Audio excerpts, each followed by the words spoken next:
This podcast is sponsored by the Tollington Arms on Hornsey Road, a bubbly pub with a Thai kitchen, home to thousands of Arsenal fans every season. Open daily from noon.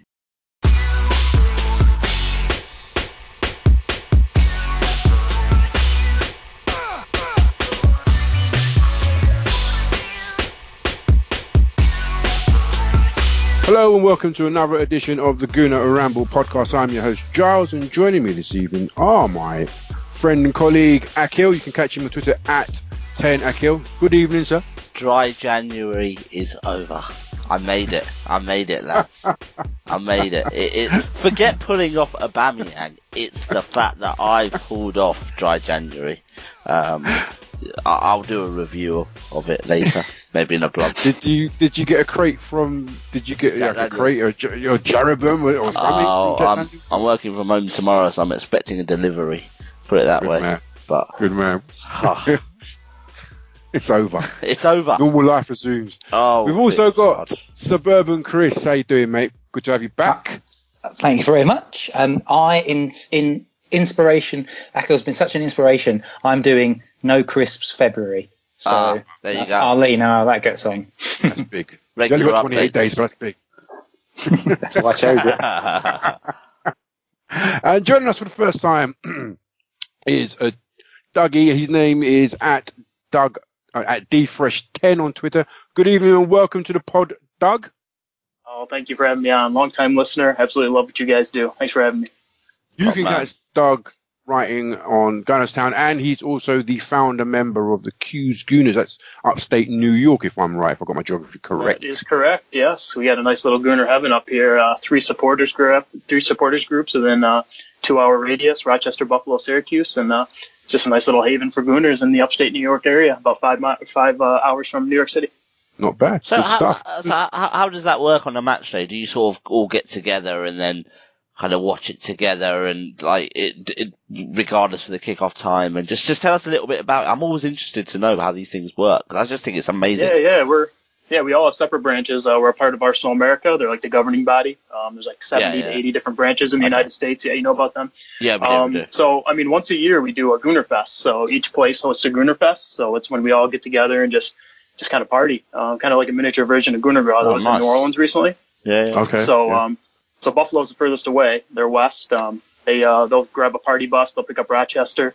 Rochester will come to Syracuse, and that's how it works from there. And then it works the other way around too. We kind of all get together, as many as possible, and just party together, collect around the Arsenal, sing, chant, obviously drink, and it's a beautiful thing.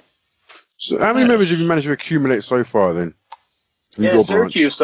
We've only been around a little over 2 years, so it's about.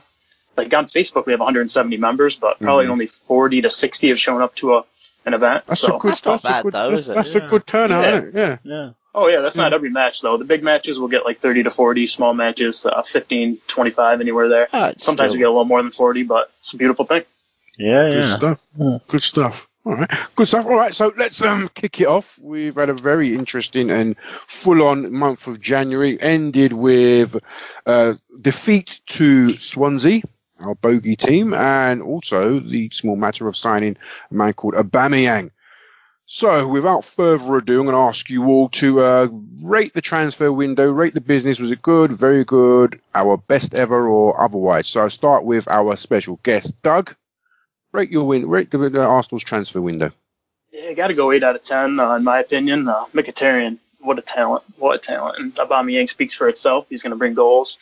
He's going to bring dynamism. Slowly, we're turning the team over. We're becoming more dynamic and just hopefully more exciting to watch. So 8 out of 10. Chris. So are we including the certain contract situation as part of this whole gambit? Because that notches it up a whole point. Because I would probably have said if Mesut Ozil doesn't sign, then for me it's probably a 7. But with his signing, it's 8. Probably knock it up to 9, because I can't tell you how happy that made me today. More happy than any of the actual business that we've done, ins or outs, this January. Ax? Yeah, so we had this debate actually within sort of the AST, because it was a bit of a split. Some think it wasn't great because we haven't kind of got that defensive player, and we're still, Aubameyang potentially, would he have helped us beat Swansea? I personally think he might have, because we might have scored a goal or two more. But I mean, for me, this is how I looked at the transfer window and how I analysed it. On the 1st of January, we had two of our best players, our star men, our big assets, going for free in 6 months. What we've managed to do at the end of the window is we've swapped one. And who we've swapped him with, we've got him now tied down to a long-term contract, so we've got an asset again there, and we've re-signed the other. So for me, that's huge, because it was the last chance to do that. As much as I think we should have a centre-back or a defensive midfielder, we can rescue that in the next window. Obviously, we don't know where we'll finish in the league and all that sort of stuff, but we can rescue that. With these two star players, we can't rescue that. If they had gone till the next window, they would have gone for free, no doubt about that. So for me, it was absolutely massive. And then we've got rid of people who weren't contributing, from Matty Debussy to even Olivier Giroud and Theo Walcott, who have contributed loads in their time at Arsenal, but at the moment this season they haven't contributed. But at the same time, we hadn't replaced their goals from last season, but we kind of have now, hopefully, as long as Aubameyang settles in. So for me, we've had a really good window, a really positive window. We look like we had a strategy, which I think is one. It hasn't been a supermarket sweep on the last kind of day of the window or anything like that. It looked like we had identified that Sanchez is only going to go if we get a replacement. Mkhitaryan came in, and there was talk about Aubameyang for about 2 or 3 weeks, which meant it was slowly happening. The Johnny Evans thing could have been done a bit earlier, you feel, potentially, but yeah, generally I think it was a good window. And like Chris, I think the Ozil signing was what just tipped it for me, and I'm absolutely delighted Mesut Ozil was staying. I've been sort of just in my head, just keep sort of doing the celebration. I'm sure I've dreamt about it and just putting my sort of thumb in my mouth and doing the letter. It's great, isn't it? It's great. We've kept Mesut Ozil. In the long term, I mean, how significant is his signing? I mean, look, he's the undisputed king of Arsenal, of the Emirates right now. We've Alexis is gone. He's I think is it basic 350k a week now. Is that right? Yeah. Ozil was being paid. Yeah, very much. We've brought in a supporting cast of stellar attacking names, and really, like, you can say that Wenger and his staff are sort of like, it is sort of like building a team that's sort of like geared around bringing out the best of Ozil's talents. It's been a long time, Chris, since we've signed a big player or retained a big player on a long-term contract. Just how significant is his signing in your eyes? Well, I think it's absolutely pivotal to the next evolution, and potentially, I mean, there's been lots of talk about obviously Jurgen Low and stuff like that, but it's actually pivotal for the next man in charge as well, because if we're assuming that he signed a 3.5-year deal, if we're assuming that this is Wenger's last contract, and again, you can never make that assumption because we don't know the goings on inside the club, it means that Mesut Ozil is going to be there. He's going to be the consistent at the club beyond even Arsene Wenger. So that's really, really massive. I think when you look at the way that he's been playing recently as well, it shows you just how much of a fulcrum in the team he is in terms of the creative outlet. And his signing on just makes that statement that he is going to be that creative fulcrum for the foreseeable future. So now what needs to happen is, like we've always talked, back in the day we talked about Fabregas and how the team needed to be built around him. When Ozil signed originally, you talk about the team needing to be built around him, and that's obviously why Fabregas then said, well, I didn't sign for Arsenal because they've got Ozil and they're building the team around him. Like, he actually does need players around him. Like, he's got, what we've done is we've gone out and bought players in front of him now, but he needs the right players to fit in the right positions to behind him now as well, so that we can use his creative spark. So it's absolutely massive. And if I can just say one more thing before I let somebody else jump in on it, I think what happened this window, there were two big statements made. Statement number one is we can pay the big bucks for existing players. We can keep our existing players and we can pay them the big bucks. And that's obviously Ozil. And statement number 2 is we can go out and buy elite players. You know, we're a big enough club to go out and buy elite players. And that for me, and that's obviously a Aubameyang, and that for me is massive. Yeah, and I think it's, you know, Mesut Ozil was the first major, you know, big player we bought on big money, smashed our record, bought a player at his peak of his powers and all that sort of stuff, even if Real Madrid maybe did want to get rid of him, but in terms of age and all that. And now Mesut Ozil was the first big player to re-sign, and I think that's huge because I don't know if it was you, Chris, on the podcast or who it was, but we talked about Aaron Ramsey about 3 or 4 weeks ago, thinking, will he sign, won't he sign? You know, he's got 18 months left, and at that time, I could see why he wouldn't, or why he would at least wait. Because it was a little bit, well, what's happening at this club? You know, 2 best players going, we don't know who the next manager's going to be and all that sort of stuff. But I think now it looks a lot more attractive. We've just bought a 60 million striker who scores goals for fun. We've re-signed Mesut Ozil. Suddenly, you know, and I think, you know, can't say it for sure, but Ramsey, Sanchez, you felt maybe did they get on? Did they not get on? So there's a lot of that where you just feel that actually the club is a lot more attractive now. And I think what you said, Chris, about sort of Wenger going this season, next season, is now you've actually got your best player committing to post Wenger. And there's none of that. Who's going to be the manager? I want to wait. I don't know if I want to re-sign. You know, all that sort of stuff. It's kind of, no, he has signed. And I just think that this will now push a lot of players to hopefully do similar things, you know. Players like even Hector Bellerin, who perhaps was a bit unsettled and things like that, will now think, okay, well, if Mesut's committed, maybe I should, or maybe I should be committed too, sort of thing. And, you know, I think there'll be a lot of players who now think, actually, yeah, I can see something here. I can see something special, hopefully, in the future. Yeah, Mesut Ozil, holy cow, what a statement of intent. Breaking our wage structure for him. He's just the thread that holds the sweater together, in my opinion. You don't always notice him, but you take him away, and the team just doesn't exist in the same way. I really think he's going to age well. I guess unlike a bottle of whiskey in Akhil's house, it's going to age. He's going to age very well. Yeah, yeah, boy. You know me well. Yeah, that's right, man.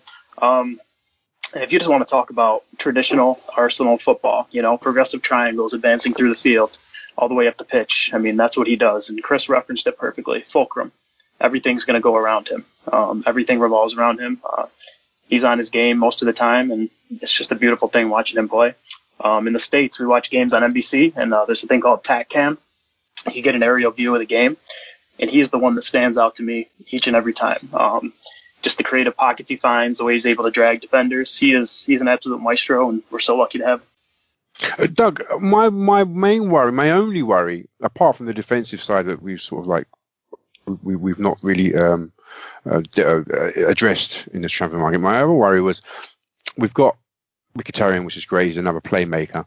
We don't have any more width. We don't have any pace in the wide areas. We've lost Walcott. Welbeck, not really my cup of tea, to be honest with you. But how do you see these new components fitting in with what we have already? Do you see it going back to sort of like an incarnation of Wenger football, or do you see another sort of way of playing developing with these guys? Yeah, we're kind of a team in transition right now, aren't we? Until Arsene finally makes his decision, or the decision is made for him. But I see us being a more creative team and a team that transitions quicker, because right now we are incredibly slow. We all see it. We all see the sideways passing. We see the slow, laborious kind of side to side. I called Swansea the other day death by triangles, because we were just setting up triangles outside their box, meaningless, intricate passes on that wet pitch. Mkhitaryan and Ozil and Wilshere are going to transition us quickly. We're going to break to the next phase quicker. We just somehow have to get our passing fluency back, because I'm absolutely agreeing with you. We need to commit to width in the future, but I really don't see that happening. I was talking to a friend the other day. The last winger we bought, I believe, is Gervinho, last true winger. And the thing is, when we play wingers, we invert them. We put them on their wrong foot so they can't get to the byline, can't get quality crosses in. So I don't know. It's a tough situation. Okay. Moving on then, let's talk about Mickey. Now, Wenger said that he's going to be like a sort of a wide playmaker, if you will. In his previous post at Man United, he really didn't sort of gel or mesh well with Mourinho's tactics. How do you see Mickey getting back to where he was when he left Dortmund? I mean, how do you see that sort of like development? I mean, I don't know if it was me or if it was kind of I kind of bottled the Swansea trip last minute. So it's watching it kind of on TV. Well, not even TV, was it? Watching it on a stream is very different. But it looked to me when Mkhitaryan came on, Ozil went a little bit further forward and Mkhitaryan dropped, but then within 10 minutes Ozil dropped deep again because I don't think he touched the ball in those 10 minutes. He was further forward and he wanted to obviously influence the game, and the scoreline changed, so maybe that had an impact. So I don't know. You can see, there's been sort of talk about could he be a Santi Cazorla type player, not in terms of pure ability maybe, and not in terms of the way Santi plays, but that sort of, slightly deeper in midfield, controlling a game. But then you also have Jack, I suppose, as well. But yeah, I think we'll see him play a couple of positions initially. I think it's the way the kind of signing happened and it happened so quickly is that he's probably a player that we haven't thought, too much about. We thought a lot about him when he was at Dortmund and before he joined Man United, but this wasn't a part of a long kind of 4 months, 6 months way to, we want to get him because we want to fit him in here. It was more of an opportunity, and it's a little bit of okay, well, we'll kind of now see where we can play him. And obviously the Aubameyang coming in and what happens to Lacazette, and there's a lot of questions there, and I think hopefully maybe Saturday will tell us a little bit more. But at the moment, I think we'll see him in a few positions, to be honest. Chris, I agree. Sorry, let me jump in real quick, guys. Go ahead. Immediately he dropped right into the space between the lines on the left side there, so he was just falling back into his old creative habits. So I totally agree with you, Ax. We're gonna find out in the next couple of games where he's gonna slot in. I'd like to see him as a kind of a deep line playmaker in the future, based on his dribbling and two-footedness, but I guess we'll find out. Do you think then, Doug, that Iwobi's going to be the fall guy? I mean, Saturday comes 5:00, 5:30. Would you take out Iwobi, and then how would you formulate the team? What would be your structure? I think Iwobi has to be the fall guy. Him and or Lacazette are going to probably see quite decreased playing time going forward. Let's see. The structure of the team would have to be, I don't know, I guess you got to go 4-3-3, accommodate those attacking options. Then it gets into the problem of not having enough width, really. So I guess probably Mkhitaryan on the right, Ozil on the left, what's his name, Aubameyang down the middle, and just see where we go from there, really. But yeah, Iwobi has not warranted a starting spot, and I guess he's really Mr. Half Space, isn't he? He gets in the half space, he's got a great first touch, but he can't transition us forward, so he needs to go. Chris, we've got Aubameyang as well. Now, the relationship between Aubameyang and Mkhitaryan draws obvious conclusions that Mislintat saw them as a package, bringing them in.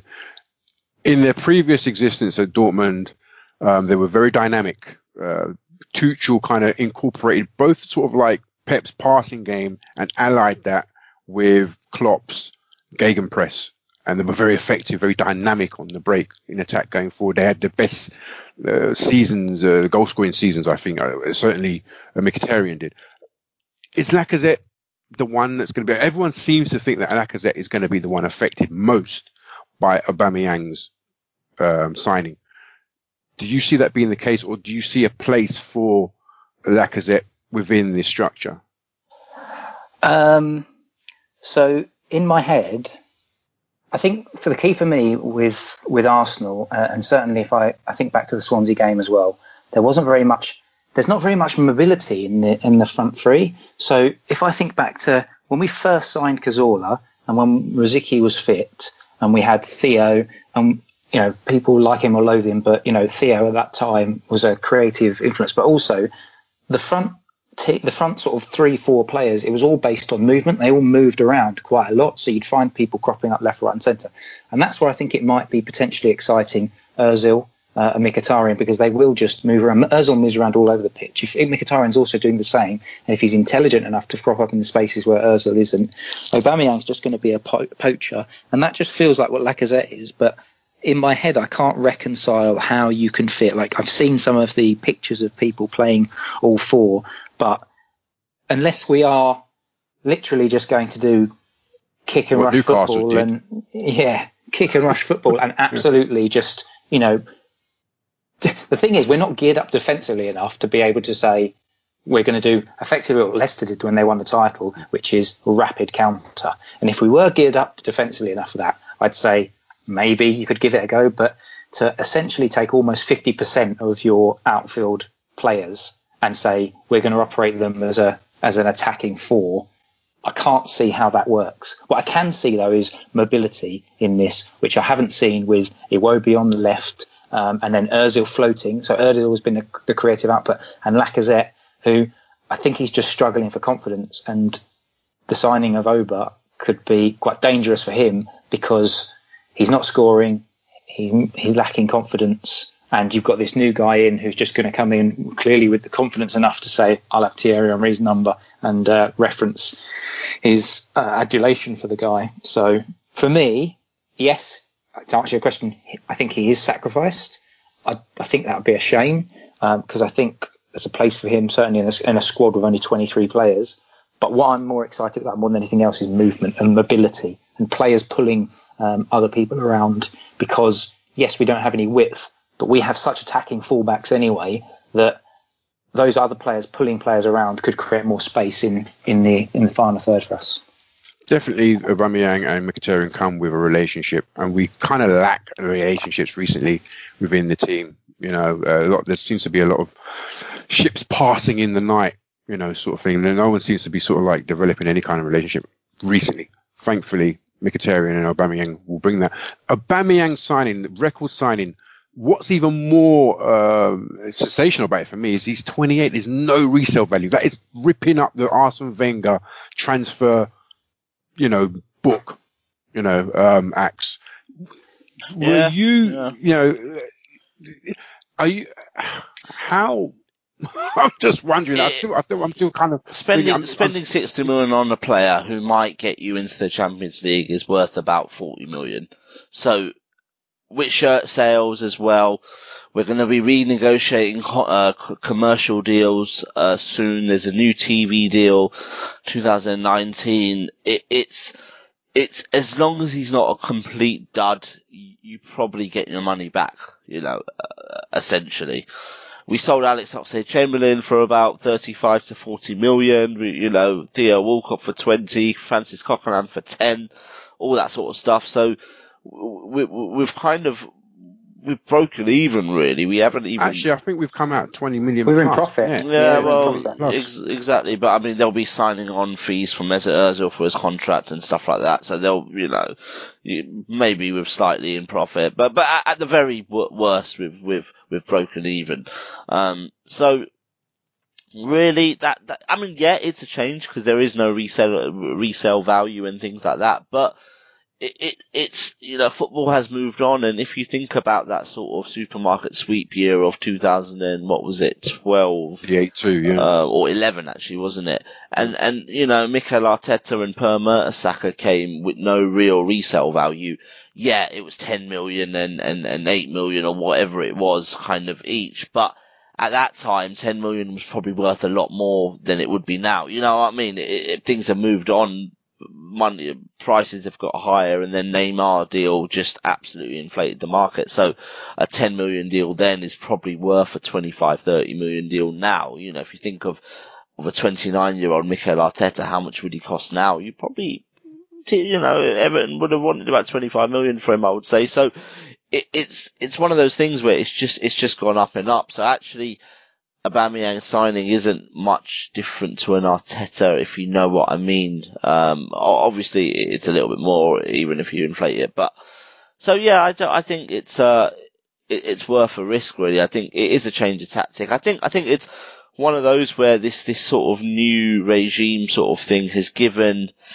I don't know if it's given Wenger the push to convince him to do things, or if they've just gone and done it anyway. And if you remember, since David Dean's left Arsenal, he's done a lot of public speaking and he's come to events and things like that. And, he's talked about the relationship a lot more, and it was often, Arsene tells me what player, and then I tell him, all right, don't worry now, I will get you that player sort of thing. So, potentially that relationship in a funny sort of way is what happened this summer. It's interesting to know if it was Arsene that wanted Aubameyang from the start, or was it a recommendation from Sven to say, I think we can get him, let's get him in, and then either Arsene agreed, well, he must have agreed. So, I don't know, but I think, it's definitely a change of tack, but it's also a manager who's in his final year or final 2 years who's maybe thinking, I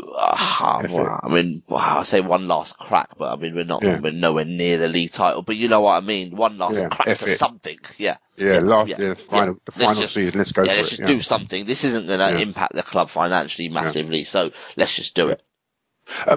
Doug, one thing that I noticed on Tuesday and what some people have sort of added a note of caution with Aubameyang is, on Tuesday, Swansea sort of retreated just outside their box, 2 banks of 4 or 5, and made it very difficult for us to play through them. Aubameyang apparently, according to a few, may struggle to break that kind of deep structure for us, because he's not really a one-touch sort of connection kind of player. I don't know. How do you agree with that school of thought, or do you think no, actually, his qualities are such that sort of thing, especially backed up by Ozil and Wiltshire and Ramsey and Mkhitaryan, will be able to break the code and crack the lock, and goals will flourish? I totally agree with that assessment. Aubameyang, if we're going to get the best out of him, we know we're going to get goals, but if we're going to get the best out of him and maximize his output, we absolutely need to play to his strength. I think someone said it earlier, as a fox in the box poacher. He just finds creative spaces in advanced areas, and he relies on service. He makes the most of his chances. Dortmund was very much a team that was excellent in transition, so they get the ball wide. They transition through the thirds very fast, and he's able to find that advanced space. So one thing with the Aubameyang signing that I'm really optimistic about is Giroud, Lacazette, Alexis, very high touch, back to the goal, kind of almost wall pass options. Not necessarily Alexis, but they did most of their damage linking others into play. So I hope this is the end of an era of like a ball to feet center forward, and it's more of a in behind dynamic fox in the box, can kind of make something out of nothing. Aubameyang he's going to be great for us, but we need to cater to his strengths too. Right now, with all the change and all the new players, it's kind of a brave new world for us, and we can try new things. Really, we just gotta hope it comes off. I think you referenced it earlier. We have these new pieces of jewelry. I think you said out a tweet earlier. What good is jewelry if there's not a beautiful woman to put it on? Because we have all these issues. Defense, midfield, but if we have shiny new attacking toys that we can't get the best out of with a platform behind, what's the point? So let's cater to his strengths. Indeed.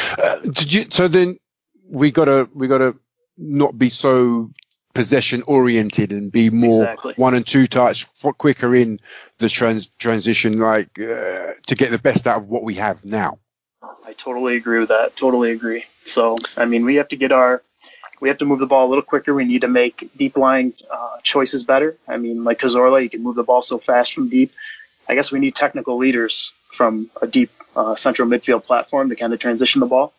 The other way we can do that is we can commit to Xhaka. I'm a big Xhaka fan, but right now playing him in advanced areas is no good. It doesn't cater to any of the strengths. So what we need to do is surround him with ball winners. We have to win the ball, give it to him.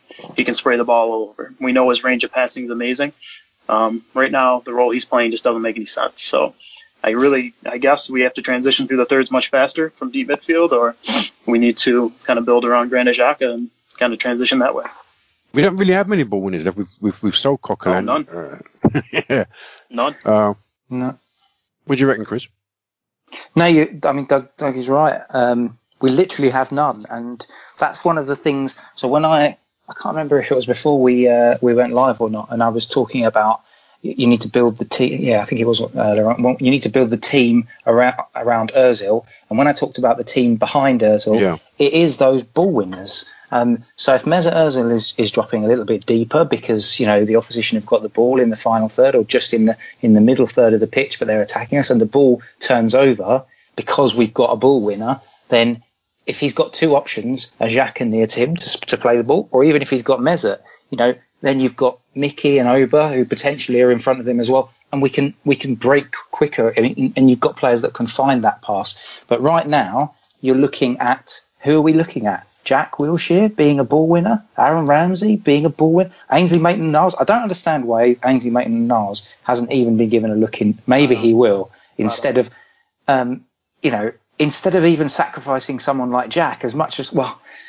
personally, I think, like you said, Dougie, I just, if you're going to play Xhaka that far forward, you might as well just not bother playing him. Let's just have a ball winner and then have someone like Wilshere just to drive past that sort of line of opposition midfield or whatever it is, so it breaks the lines, and then you're hitting teams on the counter. We might as well do that as opposed to just having Xhaka. We do have Aaron Ramsey, whose recovery, his interception, his winning, and his regaining of ball is quite good. He's another player that likes to pop it off and get forward quite quickly. So we do, I suppose, while it's not ideal, situation is not ideal. I know, Doug, you are a big fan of Xhaka. A lot of people are fans. I know is a massive fan of Xhaka. Won't hear anything, a bad word said about him. But I just don't think it works in this team. It's certainly not working in this team right now. And for me, I'd rotate him out of the team, and maybe plop Ramsey back in there, and try and just get more energy from that midfield area. Less reliance on 2, 3, 4 touches. Get it out of the feet. Get it out quickly. Transition quickly, and go from there. It'll be interesting to see how it goes. Akhil, you mentioned briefly who runs the transfer activity. I don't know if you guys saw Dave Ornstein's Facebook Live yesterday, but he confirmed that Wenger still makes the final decisions on transfers. However, Mislintat has been massive influence. Obviously, in terms of getting Aubameyang, but probably also in terms of bringing Mkhitaryan and obviously, was it Mavropanis, the Greek kid? The Greek, yeah. That transfer, that triumvirate of Gazidis, Farmi, or is it Harmy and Mislintat? That seems to be like the holy trinity of the behind the scenes stuff. Add Sanlehi to that as well. Do you see that now as being the sort of the David Dean sort of the David Dean team that will work in that capacity, as they're going to go out and get the players. The coach will be the coach of the team. Yeah. But these guys are the ones that are. Yeah, well, it's certainly more of a continental style, and it's more about succession planning, of course. That's why, again, the window, we started with the question, but that's why, for me, the window was so big, because we did see a change. We saw a strategy. And I think, what David Ornstein says about Arsenal, I mean, the manager should have the final say, about which player comes in and which player goes out. Because if the manager doesn't have that say, and we see it at other clubs, you see how miserable Conte is, because he has really no influence over that. And how can you build a team if you don't get the sort of players you want? It's just, it's a style I'll be very uncomfortable with. So, whoever the manager is, I expect them to have, full control. But I think where potentially it has changed this window, and hopefully it continues like that, is once the manager has given the go ahead for a player to come in or has identified the player, then I think the Holy Trinity, as you put them, the off the pitch Holy Trinity, they then take it out of the manager's hands in terms of, it gives him less of a chance to dither a little bit. We've had players in the past where potentially we've dithered a little bit and things like that, sometimes rightly and sometimes wrongly.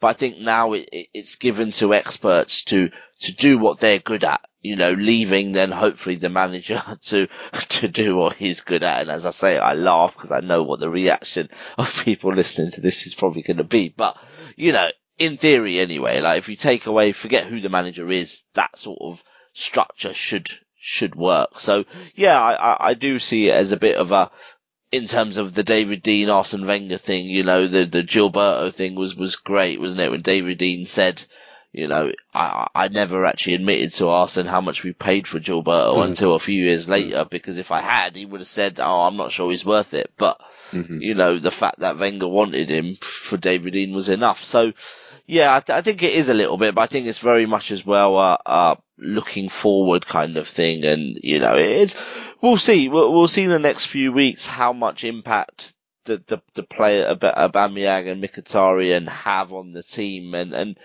if it works well, then potentially Arsene Wenger is changing a little bit, maybe a bit late and he probably hasn't got very long left, but maybe he's embraced it a little bit more. And just very quickly before someone else comes in, one thing for me, another big point of January was initially when that Greek centre-back came in, Arsene Wenger in his press conference said that he will be going on loan. He was pretty strong about that he's come in, he'll be going on loan. And that was also the bit when he talks about Sven, and we know all the players, but we won't know small players in German second division or whatever it was. A week or two later, he changed and said, actually, he's going to stay with us. We've been impressed with him in training. And I don't know if that was a bit of a moment there where actually Sven and Wenger kind of sat down and discussed it, and Wenger actually said, well, yeah, maybe you are right, actually. The boy's got something. Let's keep him. And maybe that was a moment. That was a little bit of I don't know, some sort of change internally in Wenger. I don't know. This is just me speculating, guessing from the stuff he said in that press conference, but it was a massive change for quite a stubborn manager to say he's going on loan, definitely, to suddenly, actually, he's going to be on the bench in the first leg in the Capital, in the Kabara, whatever they call it, the Cup. Haribo Cup, yeah. The Carabao Cup, yeah, League Cup. So, yeah, for me, that was a big moment as well. Chris, I want to ask, Wenger's coveted Mkhitaryan 2 or 3 years ago. He's coveted Aubameyang for a very long time. Do you believe it's a case of he's just sort of like reignited his interest in them, or do you think it's a case of he sort of let it go, he let it die, and then Mislintat was like, look, Arsene, look, I've had a word with Mickey. I told him before, I've had a word with him. He wants to come. I can smooth the path. I can grease the waters. You know what I mean? And how do you see that? Where do you see? If you used to look into your retrospective crystal ball, how do you think that kind of planned out? I think that this is a series of fortuitous events that's happened effectively. I think that the Mkhitaryan thing was Arsenal trying to sort out a situation that was of their own making in the Alexis Sanchez situation. And I think that presented with that opportunity, he thought, well, I can work with this guy. I know his game. I've watched his game. He just needs a bit of the trademark Arsene Wenger cuddle and telling him he's absolutely fantastic. And he can certainly be a better player than he was at United. Can he be the same player that he was 3 years ago at Dortmund? I'm not really sure. I'm hoping so, because I think he must still be in there. It was only couple of years ago, 3 years ago, that he was tearing up the Bundesliga. I think the Aubameyang thing is slightly different. I think that was the new transfer committee throwing their weight around a little bit and making a bit of a statement.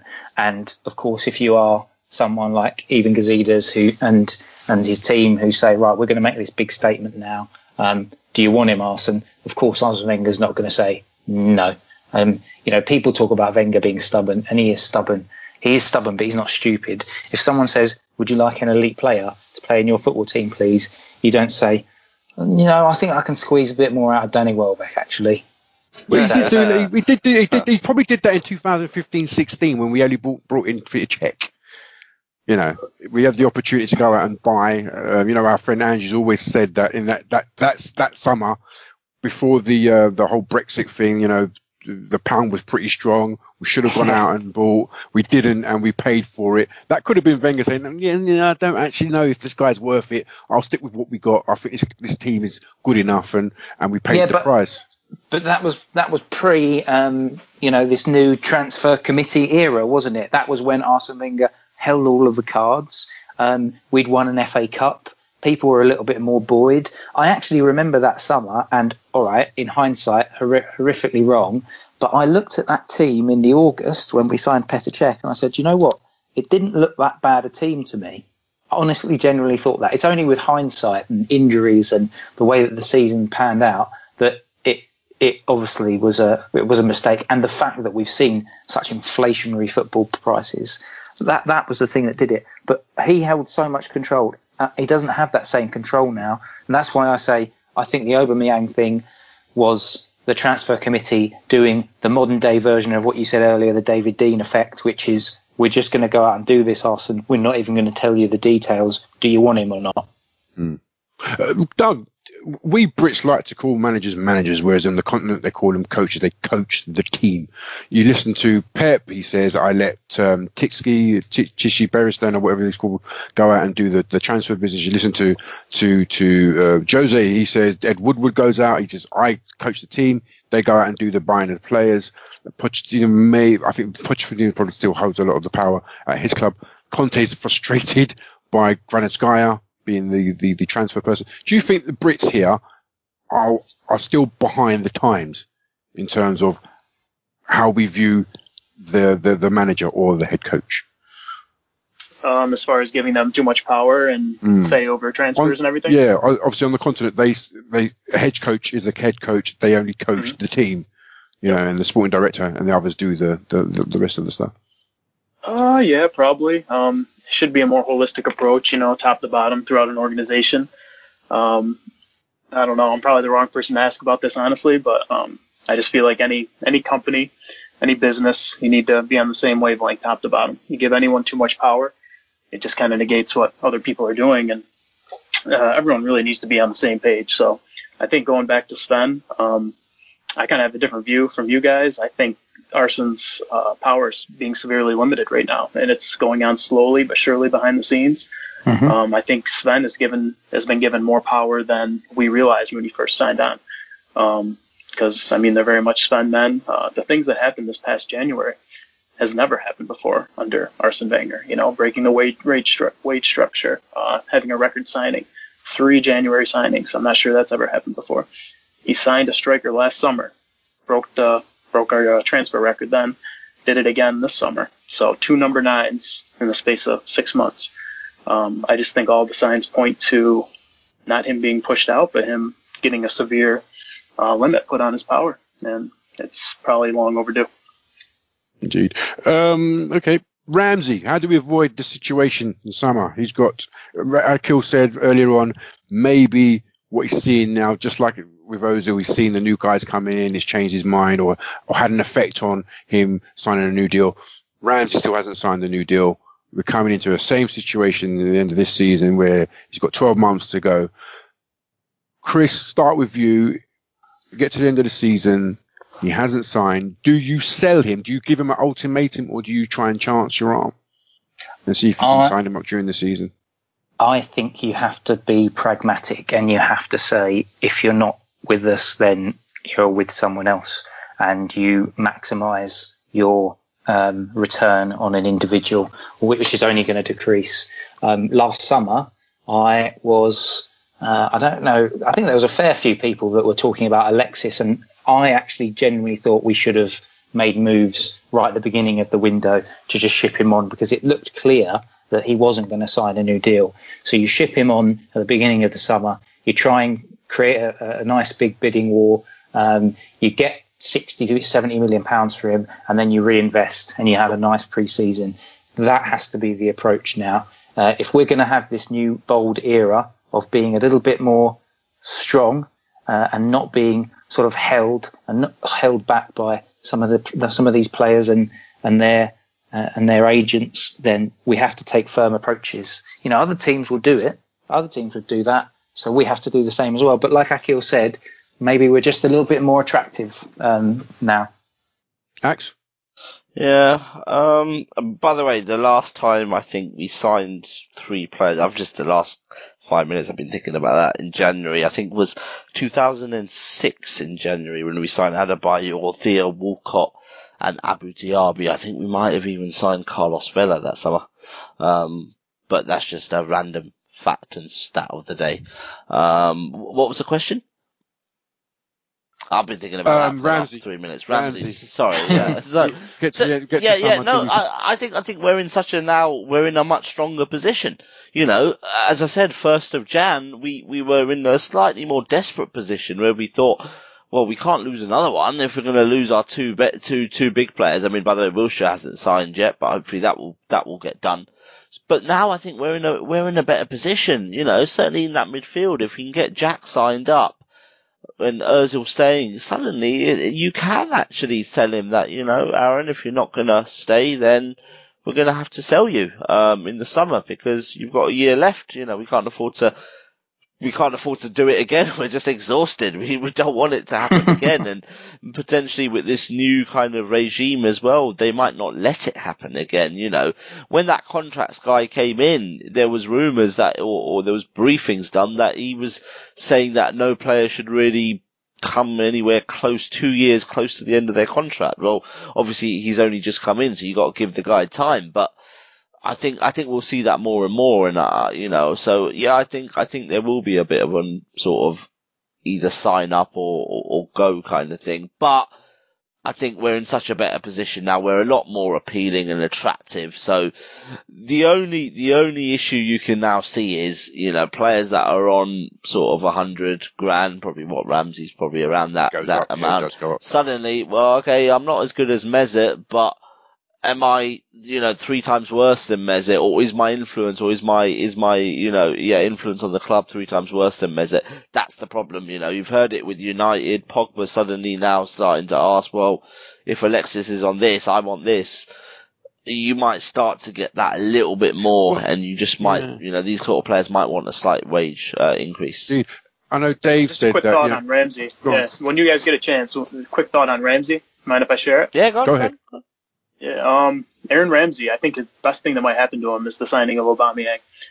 You think about Dele Alli and Harry Kane. Harry Kane gets into certain areas. Dele Alli, he makes the late runs into the box to finish him off. So whatever space Kane doesn't occupy, Alli gets into. I think the same kind of relationship could be. Doug, we might have to let you go, mate. You've just mentioned Spurs. Hey, let me go. I'm only kidding. Yeah, but he does that pretty well with Lacazette. Him and Lacazette seem to have a good understanding. Him and Giroud used to be. Yeah, they did. They did. Over time, it became a little too centralized for me. It was like attacking down a funnel, and I think they lost their luster over time. But you're absolutely right. In the past, they really linked well together. But I think Aubameyang, with his sharp, creative movement, he's going to get into certain areas, and Ramsey's going to just kind of make those late runs, those third-man runs that he's so good at. And they could be the best thing that happened to one another. And I say you push hard. You really look hard the next month. And if Ramsey dovetails well with him, I mean, you maybe give him a little more than you would, or you tell him to kind of get out of here, and you're going to take this contract or leave. And the thing is, Dave said to us, he said in this pod a couple of months ago about Ramsey. He said, when we went into negotiation with Oxlade Chamberlain, it's something about 180 grand, and probably Ramsey's team would say that's the baseline we're starting from, 180 grand a week.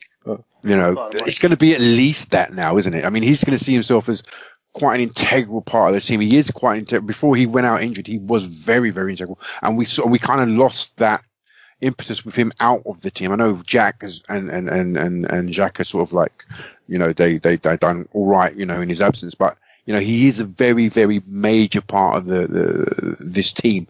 So his worth, him and his team are going to feel his worth is going to be at least Aubameyang's 190 grand a week, if not more. Spot on. I was just going to say his team will be advising him and saying that you're on par with Mkhitaryan and Aubameyang. Okay, maybe not a Mesut Ozil, but the others, I would put you in that category. And yeah, I think you're right. I think that 200 mark is now going to be sort of the norm for kind of our very good players, maybe not our star players, but certainly very good players. It'll be interesting to see how that goes. Axe, your mate, Tim Payton, wrote a personal piece on the Evening Standard.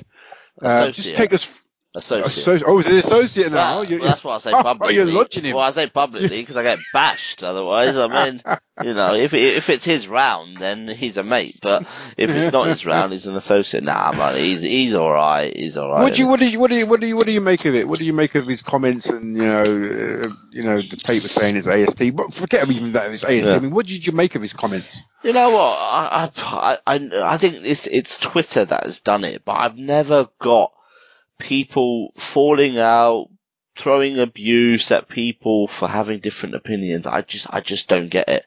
Completely don't get it. It's it's a sport at the end of the day. It's a passionate one, granted, and one we all love. I mean, we spend a lot of our time and money, so we're all entitled to opinions. But I think to start to fall out about opinions and things like that, I just think it's crazy. What I think, I don't know. I mean, do you agree with his opinion? It's time for a new manager. Did actually read the piece? I think, well, yes. I think we're all pretty much there, aren't we? That we do, or most of us do think. I mean, we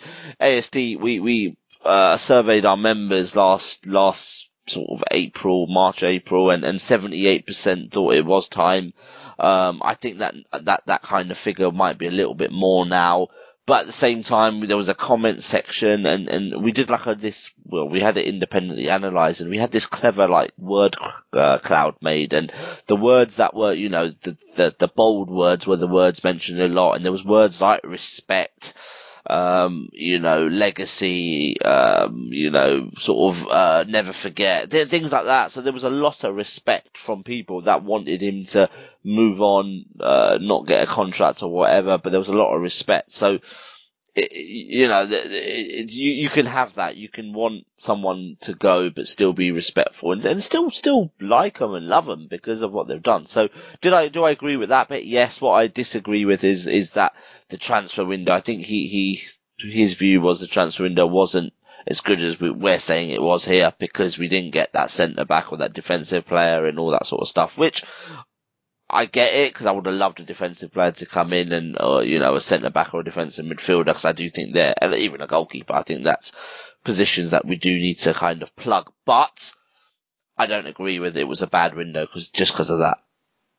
Chris, Max said in the survey there's a lot of key words such as respect and legacy and so on and so forth, and that's what a lot of the AST members thought. Other people who are not AST members, other parts of the fan base feel differently.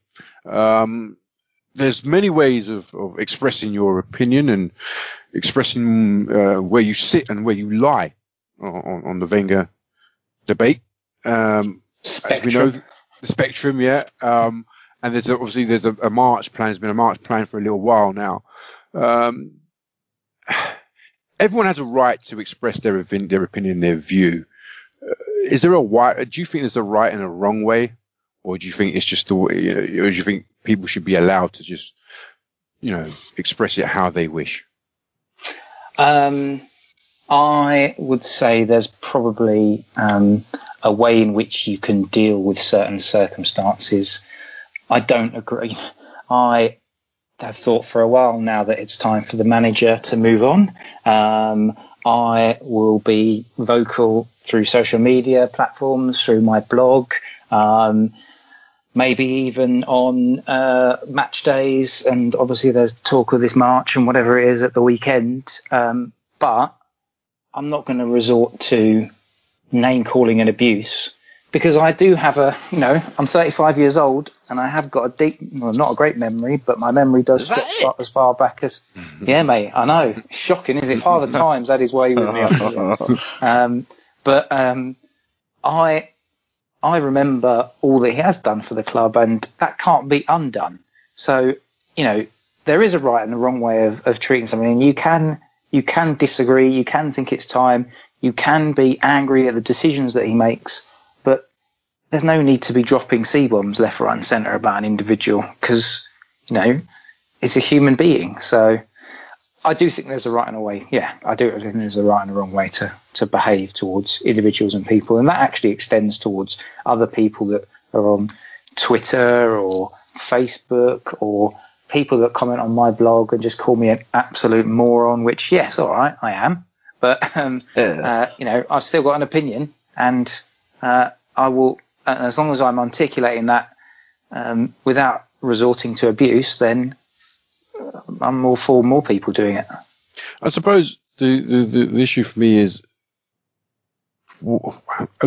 it's very hard to gauge whether what the majority of the fan base feel about a march being planned for Saturday. The organisers, I'm sure, want to be respectful about it, but the main aim is to express to the club their feelings. Obviously, they felt that for a long time, the situation has become untenable. And I suppose maybe they think letters and talking across the table, if they ever get to talk across the table with the club's hierarchy, isn't really an affirmative way of. Well, that's exactly it. When you don't have any other vehicle, and I'm sure Akhil will obviously disagree, because obviously he talks about the good work that the AST do. But if you as an individual don't feel like you have any other vehicle, then that is actually the only way in which you can make it publicly known to people. But again, you don't have to be somebody that is going for a bit of attention and to sing and to talk about the death of people and to talk about, to talk quite in quite personal terms about them. I will be going along to the march. I'm going to be to one side. I'm going to be a body. I'm not actually going to be singing any abusive songs, but I want to be there only because I want to show that actually this isn't just a tiny minority of people. The vast bulk of people, when I speak to them in the pub, think, yeah, it's probably time that the manager needs to move on. Yeah, it's time that we need to change the structure and how the club is run. And it actually, to be fair, it looks like they're doing something about most of it apart from the manager side. So, I am a bit conflicted, because on the one side, I want to show that, I think it is time, but on the other side, they are starting. It looks like the wheels are in motion, doesn't it? So I suppose the question is, like you, I am conflicted. I love the guy. I do love the guy, but I do want it. I do want him gone. What's the best way of expressing that? It's not, the march isn't probably going to do anything to shift Kroenke's or the board's mind on it, but it's I suppose it's symbolic. It's the symbol, isn't it? It's the gesture. Exactly. That's the main point and thrust of the thing. And for me, I don't feel, I went to one march, it didn't sit well with me because I'm conflicted. And I'm not speaking for anybody else. I'm only speaking for myself. And I understand why people are going on the march, why the organisers are organising it. And I am Wenger out. But it just doesn't sit well with me, and I don't want to see him or come across as flaky. Like, oh, you don't really believe in it, Giles. You say it, but you don't believe in it. You march, and that shows your belief. Well, it's not as simple as that for me. It's not as black and white as that for me. It's hard to. I suppose it's what the march symbolizes to other people. Other people think it's crass, it's juvenile, it's oafish, it's uneducated, Well, that's because of a small minority of idiots that think, oh, there's a few cameras around, so I'm going to get my face at the front, and that's really, again, it is crass and it's pathetic. But again, it's the symbolic side. I won't go on and on about it, but I'm in a similar boat to you, mate. I am. Doug, rumours abound that Wenger has decided that he'll call it time this summer, and the word on the street is it's Joachim Löw will come and take over after the conclusion of the World Cup. Do you believe it? Would you be for it? Certainly be for it. I appreciate everything he's done for our club. Love the man. I would certainly be for it just because it's time for a new identity. It's time for a change. As far as Yogi Low, that would be a great addition. German efficiency, knows Ozil, obviously, knows how to get the best out of him. If we want to build our team around Ozil, why not put Yogi Low in charge? It's amazing what he's done with the German national team. Can I ask you a question? Can I ask you a question? Does the fact that he hasn't managed club football since, 2006 or whatever, for at least 12 years, have any bearing on his ability to manage, to coach at club football level now? Do you think that's a negative? It's got to, right? I mean, he's never done it before, or he has done it before, but he hasn't done it recently. So it's a whole different mindset. It's a whole different type of motivation of the players. Just the day in, day out of managing a club seems much more rigorous to me than managing a national team. Not that it's an easy job, but that has to be somewhat of a negative, and it has to be considered. I would rather go for somebody like Sarri at Napoli. I think that's the future of football. Playing out of the back, really making the pitch expansive, like you said earlier, playing with width. I think that ability to transition through the thirds in an entertaining way, utilizing the whole pitch, is the future of football. So that's what I'd go for. Axe? I don't know. We talked about it a couple of weeks ago, didn't we? With Ozil signing, those kind of rumours were always going to happen, because it's, for someone like Mesut Ozil to commit to post Wenger, you think, does he know something? Does he know something that we don't know potentially? But yeah, I don't know. Does they not managing a club impact? I don't know. I think if you're a football manager, you're tactically astute, then whether it's an international team or whether it's a club team, I'm not sure it makes too much difference. And I think our continental style or the new structure would help as well. So yeah, I would, be open to it. Can you see Wenger breaking his contract early? Can you see that? It's a tricky one, and it's for someone who, has watched a lot of Arsene Wenger in press conferences over the years. I've gone to some live as well when I was doing some press work. He's always, stuff he said last season about stuff he said this season about last season about kind of, the bits about having that kind of cloud over the club a little bit and not handling it the right way. He was very strong on. At the Football Writers Award, event that he did for charity for Grenfell Tower, he talked about it a lot and said, players weren't sure if he was staying, and they came to his office and asked him, "Are you in or out, boss? Like, we need to know. Like, we need commitment." And I just don't think he'll want to do that all over again. So I think it's an interesting one actually, because if he is going this summer, it's kind of easier because it's, it would come as a little bit of a surprise and it's kind of done. If it's next summer, so he's not going to extend the contract or not going to be offered a new contract, then it's how do you play it? Because then the questions will just keep coming again. They'll keep coming again. Do you announce it? Do you announce a new manager? Do you announce, we remember what happened with Pellegrini when Pep was coming in, and it was just a bit of a farce. So I think from a sort of comms side, it's going to be interesting to see how Arsenal do manage it. Will he break the contract? I don't think so. I think he'll want to stay for that extra year. I think he's, addicted to football. We all know this. This isn't new to anyone. He loves football. He's addicted to football. He can't see his life without football, and I just don't think he'll want to let go until he really has to, which I think will be 2019. He did say at the beginning of January that, he insisted he's not leaving in the summer. So, where this has come from. A lot of what you say to the media, you do have to come across like that. If he's asked the question, would you leave early? That's the only answer he can give. Often at these sort of press briefings and press conferences, you're asked a question where the journalist knows what answer is going to come, but the journalist will look at the way he's answered it. What words has he used? What's his tone like? Is he making eye contact? That's what journalists will kind of look at, because they know the answer. Are you going to leave this summer, Arsene? Would you cut your, he's not going to say yes, is he? He's going to say no. So But he did say, have I ever walked away from a contract? Never. Why should I change now? Yeah. He was very firm on that. Yeah. In that press conference. Yeah, and I believe he probably does want to see it out, but yeah, I don't know. Okay, cool. Okay, we have Theo Walcott coming, Axe, on Saturday. He scored 2 goals the other night. He looked brilliant, didn't he? Well, he looked like he's back to his old self. Funny enough, Doug mentioned that inverted wingers, and obviously he scored the first one from the left-hand side.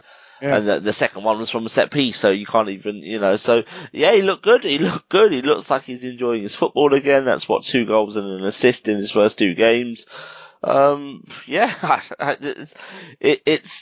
one of those where you just think, a lot of those people used to bash Walcott and think he's not very good are probably now thinking, oh damn, I hope he doesn't score against us on Saturday. But yeah, I don't know. We just, if there's one thing, it's we know how to play against Theo Walcott because, our defence have played against him for 10 years in training or however long they've been at the club for in training. So, yeah, I mean, I wouldn't be surprised if he gets one. As long as we get more goals, then you're sort of happy. Everyone wins kind of thing, isn't it? It's like, that if you remember that day when Eduardo came back and scored the one when we were 5-0 up and everyone cheered it like it was a home goal. I'm not saying that would ever happen in the Premier League, but you wouldn't care so much. I think the only person who would care is Petr Cech because he's never going to get this clean sheet he wants. 200. But but generally, he's doing well there. So fair play to him. Give us your prediction. I think there'll be a bit of a feel good factor. I hope there'll be a bit of a lift. Our home form's good, so I will go 3-1 Arsenal. With Theo Walcott to score the Everton goal. I just hope it's not the first goal. Doug? We're at home. We're going to win this game. 9 wins in the last 12 home games. I was going to say 3-1-2, but I'll say 4-1. I think the passing fluency comes back. And who else other than Nacho Monreal would be the first goal scorer? Well, Nach.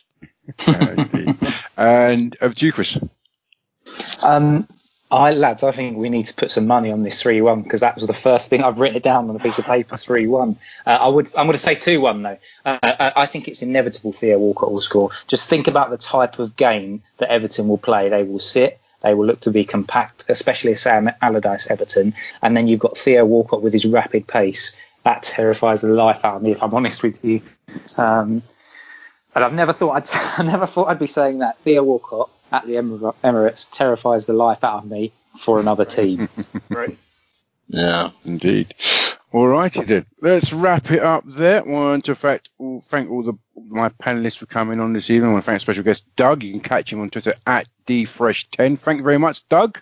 Hope you enjoyed it. It was a pleasure, boys. This was fun. Thank you so much. Good man. I also want to thank Suburban Gooner Chris.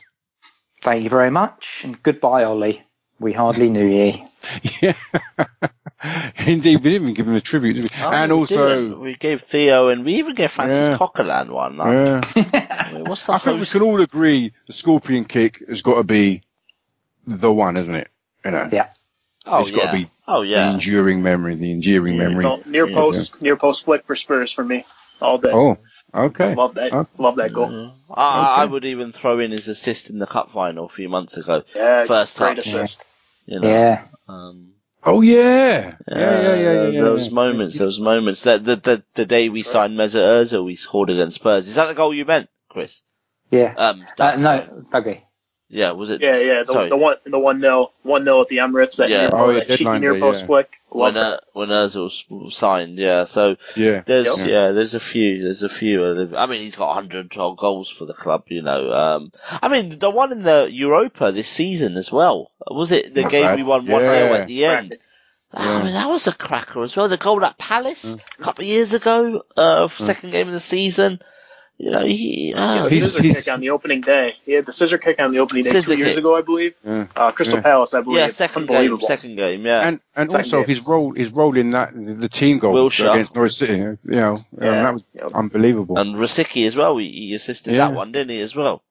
So it hurts. He's done his bit, hasn't he? But it's not nice to see him in a Chelsea shirt, is it? It's just No. It's not their version of Stuart MacFarlane, who posted pictures. I don't know, it came up on my feed, and he's there training in a blue top, and it just doesn't look right. I mean, I'm over Sanchez totally, and I but Giroud, it doesn't. It's not right, is it? No, it's not. I just hope Ivan and Co in the summer put in a bid for Olivier Giroud, but giving Petr Cech the other way. Both clubs would be happy then, wouldn't they? I'm kidding. Petr's all right. He's just can't kick. Okay, all right. Dry January talking. Dry January. Okay, so that's at 10 Akhil. You can catch him there on Twitter. I've been your host at AFC_Giles with 2 L's. It's been a good Ramble. Catch us on all the platforms. Please rate, like, comment, tweet, retweet, and all the good stuff. And we'll be back again next week when we preview the North London derby. Thank you. Good night. And up your Arsenal. Bye. Up the Arsenal. This podcast is sponsored by the Tollington Arms on Hornsey Road, a bubbly pub with a Thai kitchen home to thousands of Arsenal fans every season. Open daily from noon.